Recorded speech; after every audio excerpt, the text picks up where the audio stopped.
on Capitol Hill at the Longworth Building for a gathering of the National Endowment for Democracy, a group that has been involved in spawning regime change around the globe. This is a taxpayer-funded organization, mostly funded by the State Department as well as industry groups, that aims to topple socialist governments by funding opposition groups, opposition media, and civil society. It's what you might call meddling in other countries' affairs.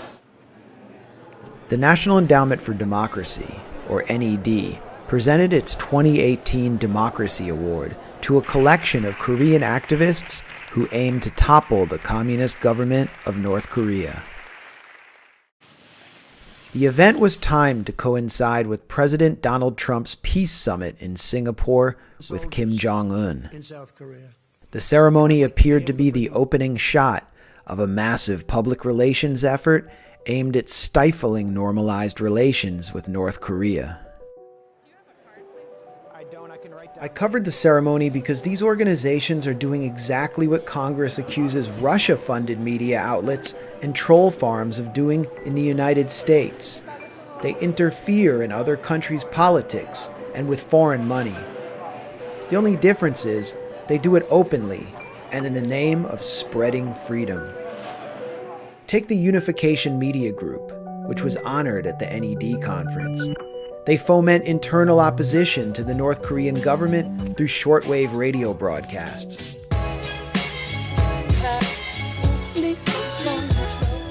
Also on hand was a collection of defectors.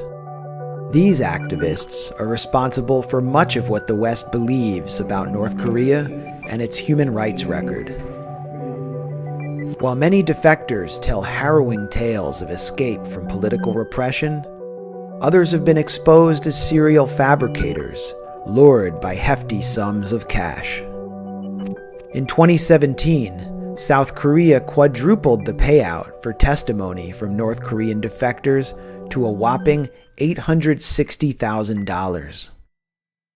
The bounty has incentivized colorful accounts of sadistic and unusually creative human rights abuses.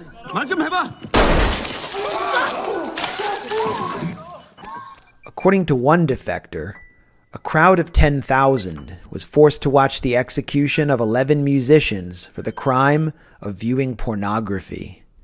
He said the musicians were blown to pieces with anti-aircraft guns, then run over with tanks. Another defector claimed that female prisoners were raped and then forced to hand their babies over to be used as food for hungry guard dogs.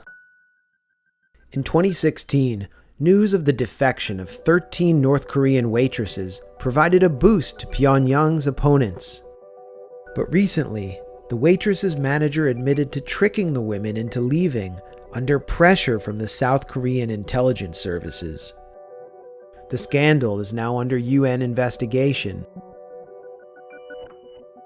A separate UN investigation accusing Kim Jong-un of crimes against humanity was marred by fabricated testimony from defectors like Shin Dong-hook, who confessed to inventing parts of his story. Shin became the poster boy for human rights abuses in North Korea, retelling his story around the world, leveraging his celebrity to convince world leaders to get tough with the North Korean regime. After years of telling the same story, Shin was admitting not all of it was true. The man who launched a movement had been exposed as a liar. Testimony to U.S. Congress by another defector, Kwon Hook, who claimed to have witnessed live human experimentation in North Korean prisons, helped drive the passage of the North Korea Human Rights Act in 2004. But Kwon too was unmasked as a fabulist and quickly disappeared from the public eye. Yeonmi Park is perhaps the most famous North Korean defector. She emerged on the international scene at the One World Summit in Ireland in 2014, telling a heart-rending tale of escape through China. North Korea is an unimaginable country. There is only one channel on TV. There is no internet. But important pieces of the story Park told at the summit differed from her previous testimony. One of the many inconsistencies in Park's story was documented by journalist Marianne Jolly, who noted that Park initially claimed she had escaped through China with her mother and father. Where did you cross into? You crossed into China? Yes, I crossed to China, so I escaped my mom and my father, 3 of us. But at the One World Summit, Park claimed that she trekked through China with only her mother, who she said was raped by a Chinese broker, adding an entirely new and extremely dramatic piece to her narrative. The day I escaped North Korea, I saw my mother raped. The rapist was a Chinese broker.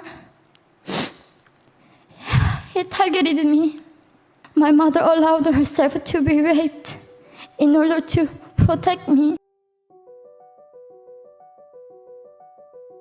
All along, Park was profiting from her fame, earning $12,000 and up for speeches, and receiving critical backing from a libertarian political network that included the for-profit Freedom Factory and the Atlas Foundation. She was also made a media fellow by the Oslo Freedom Forum, an operation run by Venezuelan-American oligarch Thor Halvorsen that weaponizes human rights in the service of neoconservative foreign policy objectives. Park played a key role in Halvorsen's Hack Them Back campaign, which aimed to disrupt peace talks between North and South Korea. Mike Bassett, a former reconnaissance soldier at the Korean Demilitarized Zone and an information warfare officer, wrote that her change in narrative warrants serious scrutiny because that narrative changed as a result of a political and economic agenda, rather than a genuine desire to inform the public about the best way to liberate North Koreans from oppression. Despite being exposed for changing her narrative again and again, Park returned to the national stage this June thanks to the New York Times, which featured her in a video aimed at undermining the Trump-Kim summit. When I saw the president of South Korea hugging Kim Jong-un, I asked myself, would he do the same with Hitler? The neoconservative New York Times columnist Barry Weiss also cited Park's questionable narrative to attack the peace summit, writing that Park herself had been raped on her way through China. Yet Park never made this claim. He wanted to rape Yeon-min, and her mother protected her. She said, how could you do this to a 13-year-old girl? And he said, well, they're 11, 12, 13, it's all the same. So to get themselves out of that situation, your mum offered herself.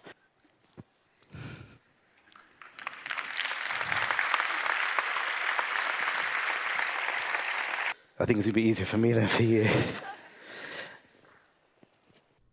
The Transitional Justice Working Group, an NED grantee, is responsible for delivering some of these testimonies about North Korean human rights abuses to the West. At the NED ceremony, we met the group's director. And without this NED funding, it was impossible to do this kind of work because we are talking about the future. People concerned about the current situations.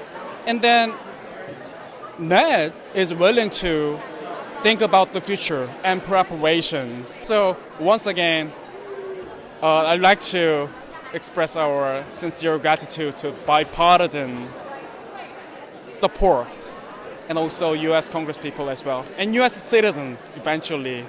We are doing this work with the U.S. citizens' tax. As with many of the defectors, information delivered to Western media by South Korean intelligence has often proven unreliable and provoked some embarrassing media updates. In 2016, Western media was flooded with reports that North Korea had executed General Ri Yong-gil. However, General Ri turned up alive days later. In 2013, Western media buzzed with reports that Kim Jong-un had executed his ex-girlfriend, Yeon Song-wol. A jarring report out of North Korea today claiming dictator Kim Jong-un had an ex-girlfriend executed by a firing squad last week. Months later, she appeared alive as ever, performing her music on North Korean television.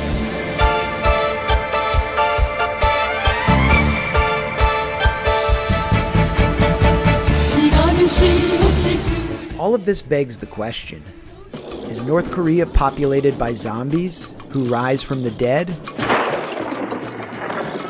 Or is a US-funded influence operation cultivating opposition to engagement with North Korea by relying on often unreliable sources with dubious agendas? During the NED ceremony, Democratic House Minority Leader Nancy Pelosi recalled a trip she took to Pyongyang, the North Korean capital. When we saw the people in Pyongyang, the blank faces, the brainwashing that went on, the poverty of spirit exceeded any poverty that it had seen any place in the world. She then claimed that locals were executed on the spot for unauthorized corn consumption. They would get shot if they just took one corn on the cob, one husk of corn. Pelosi was among a bipartisan cast of lawmakers on hand to pay homage to the NED. Though the NED markets itself as a politically benign entity advancing democracy and human rights, its record tells a different story.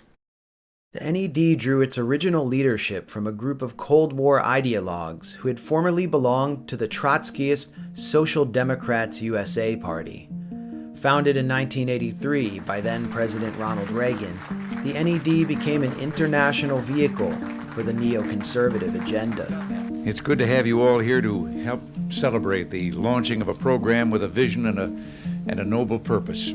Over the years, the NED and its partner organizations have largely served the interests of right-wing, free market parties and corporate interests around the globe. In Central America. From ABC, this is World News Tonight with Peter Jennings. Good evening. For 10 years, the U.S. supported the military attempt to overthrow the Sandinista government in Nicaragua. It never succeeded. Today, the Sandinista government has been overthrown at the ballot box. The NED's first success was the defeat of the Sandinista government in Nicaragua's 1990 elections, replacing it with the right-wing party of Violeta Chamorro. La dictadura del somocismo y el marxismo-leninismo hoy terminaron. Since then, the NED has advanced U.S. interests in countless countries. It helped swing a Russian election for Boris Yeltsin in 1996. It drove a failed coup attempt in Venezuela in 2002. It orchestrated a successful one in Haiti in 2004, and another one in Ukraine in 2014, which paved the way for neo-Nazis to move into the political mainstream. Nowadays, instead of having just the CIA going around behind the scenes and trying to manipulate the process secretly by inserting money here and instructions there and so forth, they have now a sidekick, which is this National Endowment for Democracy, NED. These words from Philip Agee, the late CIA whistleblower, were openly confirmed by Alan Weinstein, a founding member of the NED. Weinstein told the Washington Post in 1991, "A lot of what we do today was done covertly 25 years ago by the CIA." There's a lot of reasons, I think, for Americans to promote democracy. NED funding has almost quadrupled since the group was founded. In the past 4 years alone, it's directed at least $4 million into parties and media outfits in Nicaragua.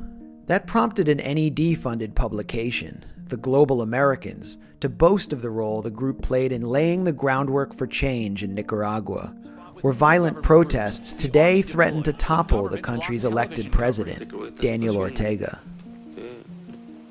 The article went on to say that it's becoming more and more clear that U.S. support has helped play a role in nurturing the current uprisings. Another top target of NED and its Washington partners is China.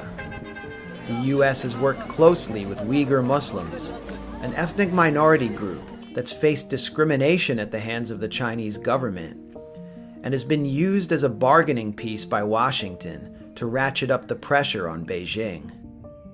At the ceremony, I met Omer Kanat, chairman of the World Uyghur Congress, a group funded almost entirely by the NED. The Chinese authorities, Chinese government put more than 1 million Uyghurs in so-called re-education camp, It is very similar to concentration camps. And your group, which is sponsored by the NED, is the one that's documented this and supplied the information to the U.S.? Yes, some of the information, of course, not all of it, yeah. Along with the U.S.-funded Radio Free Asia, where Qanat used to work, his Uyghur Congress is responsible for widely reported claims that as much as 1/10 of the Uyghur Muslim population of the Jiangxing province of China has been placed in re-education camps. The number of Uyghurs said to be housed in those camps varies widely, from 120,000 to 500,000 to 1 million. And the source of this information invariably boils down to US-backed media outfits like Radio Free Asia. How do you know it's 1 million, the number? That's a very staggering number. Yeah, staggering number. This number was given to, by some or even some Western media estimates. We don't know exactly how much. Western media estimates. Western analysts concede that testimonies from actual camp prisoners is rare. One of the few detailed pieces of testimony arrived through an anonymous source. But the Trump national defense doctrine has singled out China, the main counterweight to U.S. global hegemony, as a top U.S. adversary. We face growing threats from revisionist powers as different as China and Russia are from each other. Nations that do seek to create a world consistent with their authoritarian models. And the unverified but deeply disturbing claims by Qanat's U.S.-funded organization have played a key role in bringing public opinion in line with Washington's agenda. China has incarcerated Muslims in re-education camps, with as many as 800,000 individuals in facilities which reportedly aim to rewire the political thinking of detainees, erase their Islamic beliefs, and reshape their very identities, making Uncle Xi less like your fun uncle and more like your creepy uncle who imprisons 800,000 people in his basement. The NED has also turned up the heat on China by interfering in its neighbors' elections. Back in 1996, the International Republican Institute, an NED partner group, helped propel right-wing libertarian parties to victory in Mongolia, dealing a death blow to the country's socialist tradition and driving record levels of economic inequality. I am here because we are supporting the democratic evolution and market economy that is developing in this country. At the NED ceremony, I spoke to an International Republican Institute, or IRI, staffer who presented the group's work in Mongolia as a blueprint for a post-communist North Korean transition. So we took a group of defector scholars over to Mongolia to study their transition. So Mongolia's transition, if you don't know, it was a peaceful democratic revolution. There was no bloodshed, there was no fighting or any revolution at all. But it developed a successful free market economy without, with peaceful elections, but without any dramatic turnover of power. It's now probably like an island of democracy in Asia, and that's more of the model we want to encourage the North Koreans to pursue. Like transitioning from a socialist economy to a free market economy is paramount. Exactly. The International Republican Institute has been led for years by Senator John McCain, who transformed the group into what the New York Times called a revolving door for lobbyists and out-of-power Republicans that offers big donors a way of helping both the party and the Institute's chairman, referring to McCain. So we have regular board meetings, I believe. John McCain reviews all the programs that we do. He takes an active interest in the work that we do, but again, it's a collaborative process with all of the staff, starting from local staff on the ground, moving to DC staff here. Carl Gershman founded the National Endowment for Democracy. He's a neoconservative activist with roots in Trotskyism, and he apparently still embraces the ideology of permanent worldwide revolution. What we are seeing now is the steady erosion of the North Korean totalitarian system.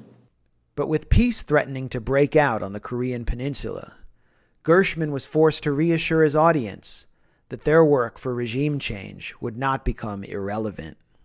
There is some concern among the actors that the focus on the nuclear issue today will reduce pressure for human rights in North Korea and maybe even reduce support for the kind of work that is being done by the organizations that we have honored this evening. I want to assure our friends that NED's support is solid. In the hallway outside the NED event, I asked Pelosi if she and the NED feared the prospect of peace between North and South Korea, and if she considered NED activities to be a form of foreign meddling. Do you think that the National Endowment for Democracy, if there is a peace treaty, that they should cease funding civil society groups that seek a transition or regime change? No, I don't know that that's what they do, but I do know that they promote human rights wherever they. I mean, for example, if Russia were funding civil society groups inside the U.S. I'm not going into any hypotheticals. I support the work they do. America remains obsessed with the specter of Russian interference and Moscow's supposed active measures against our political system. At the same time, official Washington celebrates its own taxpayer-funded meddling machine as an engine of democracy promotion. But does the American public know what's being done with its money? And will there ever be a public debate on the consequences of Washington's regime change efforts? If NED leadership has its way, the answer is apparently no. I have an open society. Having an open society is critical. And do you think that... Andy, I'm sorry, I need to talk to you. We've got a call. Well, his wife's on the phone. I'm optimistic. I don't see his wife on the phone there. I'm sorry, I need to grab you just lied to me. They just. Do you have 2 minutes? Are you Sidney Blumenthal's son? I am. I know about you. No, we're going to take pictures. Great. Is that a no? Yes.